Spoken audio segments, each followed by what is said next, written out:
देखिए, जिला कांग्रेस कमेटी की ओर से बिचपुरी ब्लॉक के अंतर्गत दहतौरा, ममता विहार कॉलोनी, गोरखपुरी, अन्य जगह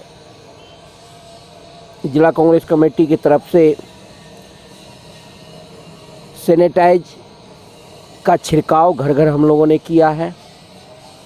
घर पर जा के उसके बाद साथ में मास्क का भी वितरण किया है। हमारे साथ में कांग्रेस के वरिष्ठ नेता श्री प्रीतम सिंह लोधी जी थे, जिला कांग्रेस कमेटी के सचिव सोनू बघेल जी, अन्य पदाधिकारी हमारे साथ में। और ये निरंतर हमारा जारी है। जिस दिन से लॉकडाउन शुरू हुई है, मास्क वितरण, सैनिटाइज करना, ये हम लोग अभियान चला रखे हैं कोरोना सेवक के रूप में कांग्रेस कमेटी की तरफ से। नेताजी कुछ ही गाँवों में सीमित रहेगा, आगे भी इसको लेकर? नहीं, ये हमारा निरंतर चलेगा और निरंतर ही चलेगा। हर ब्लॉक वाइज हमारा चलेगा। हमने जिला कांग्रेस कमेटी की तरफ से दिशा निर्देश दिया गया है। ग्रामीण इलाका में जो भी हमारे कांग्रेस के पदाधिकारी और सदस्यगण हैं, वो घर घर जाके सैनिटाइज करेंगे।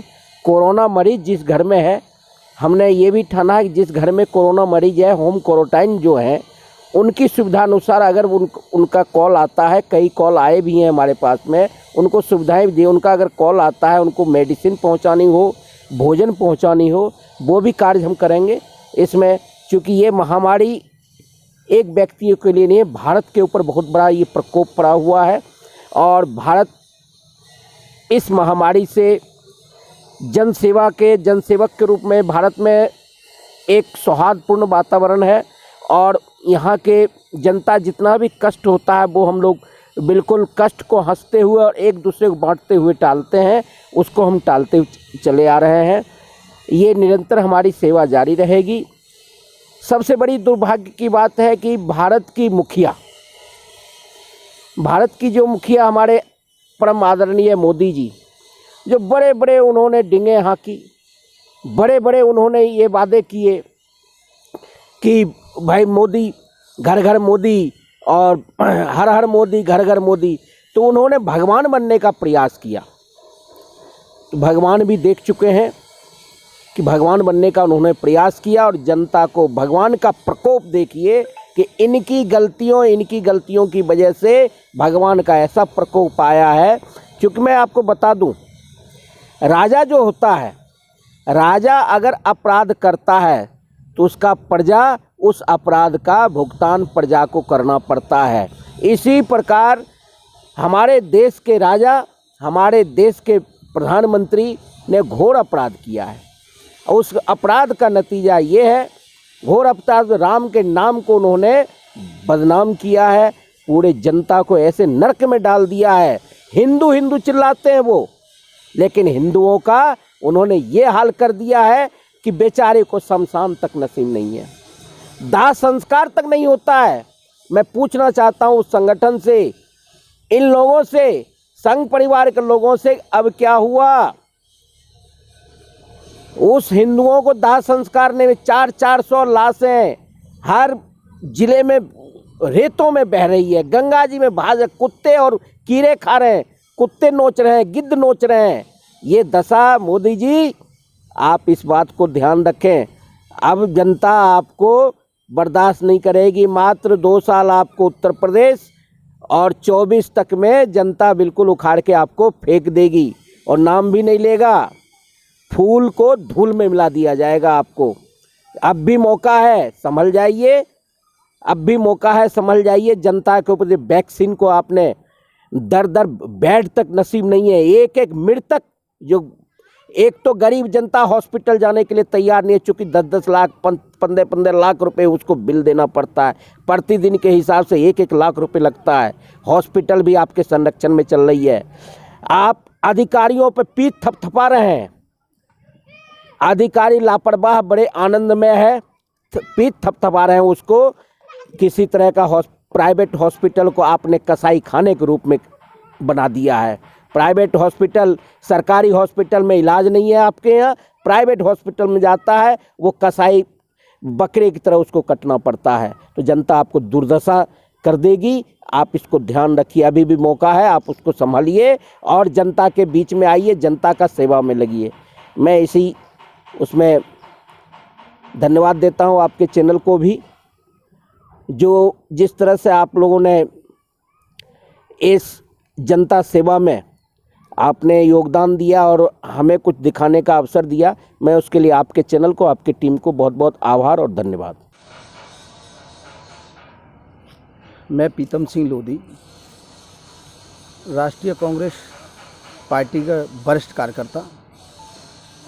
हम लोगों ने जो राष्ट्रीय नेतृत्व के आह्वान पर जो कार्यक्रम की मुहिम छेड़ी है, उस मुहिम के तहत हम लोग घर घर सैनिटाइज करने का कार्य कर रहे हैं। हमारे कार्यकर्ता पूरे ज़िले में जहाँ जिसको जैसी जगह मिल रही है, वो लोग सभी सेवा भाव की तरह पूरे देश में लगे हुए हैं। ऐसे ही आगरा ज़िले में भी हम लोगों ने शुरुआत की है और इस मुहिम को बहुत जल्दी बहुत आगे तक हम लेके जाएंगे। कुछ समय बाद हम लोग कोरोना किट की भी व्यवस्था के लिए हम लोग लगे हुए हैं कि कुछ गरीब लोगों को कोरोना किट प्रोवाइड करा दी जाए, जिससे कि उनकी जान को बचाया जा सके। ये कार्य करना तो था भारतीय जनता पार्टी के लोगों को, लेकिन मोदी जी को केवल प्रधानमंत्री बने रहना और विदेशों की वाहवाही लूटने का काम तो उन्होंने किया, लेकिन देश को बचाने का कार्य उन्होंने नहीं किया। उन्होंने घर घर मोदी, हर हर मोदी का नारा दिया, लेकिन उन्होंने घर घर मोदी और हर हर मोदी से काम चलने वाला नहीं है। आपने तो भगवान राम के नाम को भी बेच डाला, इस पर भी राजनीति कर डाली, लेकिन आप तो राम तो स्थापित नहीं कर पाए, लेकिन आप भवनासुर बन करके आपने कार्य किया और देश को भस्म करने का कार्य आप लोग कर रहे हैं। मैं कहता हूं 2014 में जब से आपकी सरकार बनी है, तब से देश में इतनी आपदाएं आई हैं। मैं जानता हूँ अनगिनत आपदाएं हैं, चाहे वो बद्रीनाथ वाली आपदा हो, चाहे वो कोई भी देवीय आपदा हो, देवीय प्रकोप हो। आज देखिए 2020 से कोरोना महामारी में इतने लोग, अनगिनत लोग अपने जीवन को गंवा चुके हैं। आप पर कोई इंतजाम नहीं बैठ पाया, आप ऑक्सीजन तक नहीं दे पा रहे लोगों को, तो क्या देंगे? प्राणवायु आप नहीं दे पा रहे देश के लोगों को, जो गरीब लोगों को आवश्यकता है, और वो आप प्रोवाइड नहीं करा पाए देश में। तो आप क्या इंतजाम कर रहे थे? आपने पिछली बार 2020 में लॉकडाउन मात्र 500 लोगों पर लगा दिया था, और इस बार बंगाल को जीतने के चक्कर में, अन्य राज्यों 5 राज्यों को जीतने के चक्कर में आपने लाखों लोगों की संख्या हो गई मरीजों की, लेकिन आपने लॉकडाउन की नहीं सोची। अब लॉकडाउन लगाने से क्या फ़ायदा? जाने तो चली गई।